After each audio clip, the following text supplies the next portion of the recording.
ini obat bagus gitu aja. 5, 4, 3, 2, 1, and close the door.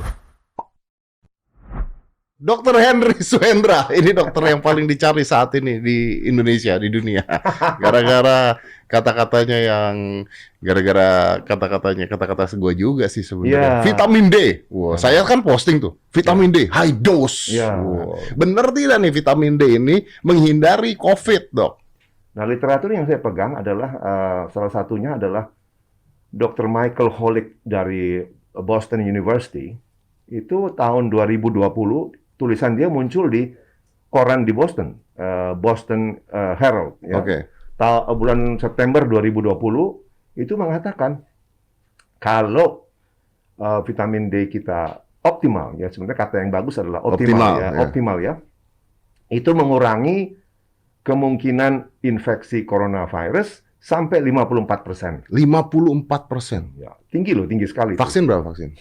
60-65. 60-65. Jadi kurang lebih lah. Jadi vaksin pun beda-beda kan, ada yang efektivitasnya seberapa. Iya. Tidak ada vaksin yang mendekati 100% kan, tidak ada. Iya. Jadi dulu waktu vaksin pertama kali dibagikan untuk dokter-dokter, saya kan nggak dapat karena di atas 60 kan dianggap sudah tua lah, yang muda dulu gitu kan. Waduh. Ya, teman-teman dokter itu agak kecewa gitu kan. Saya bilang, ojo nesu, saya bilang. Udahlah, jangan marah lah ya. Kita tingkatkan aja imunitas kita sendiri. Dengan cara apa? Vitamin D.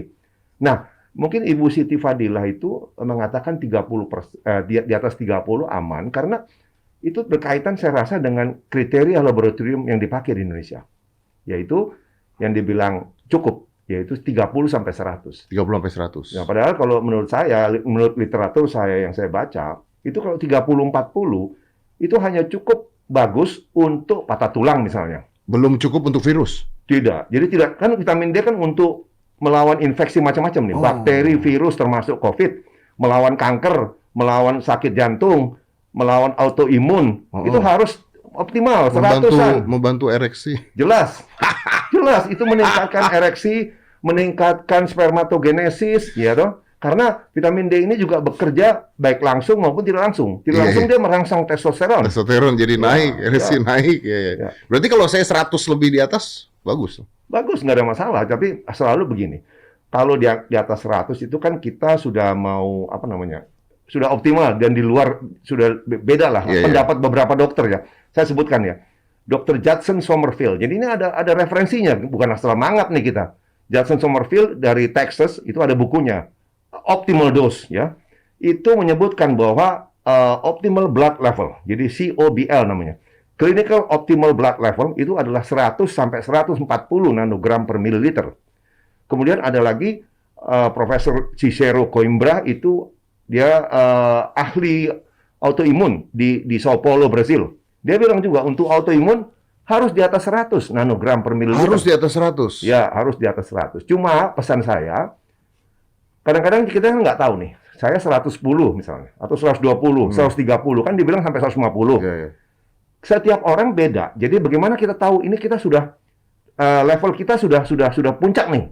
Itu harus dikontrol yang lain. Jadi kita kontrol kalsium dalam darah, kita kontrol kalsium di urine, kita kontrol kadar parat hormon yang dikeluarkan oleh paratiroid. Itu kelihatan di situ, bahwa kita sudah mendekati puncak.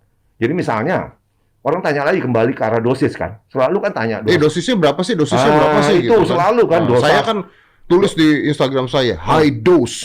Vitamin D, high dose. Gitu. Jadi kan saya mengutip juga Profesor Manuel Pinto Coelho dari Lisboa, Portugal ya.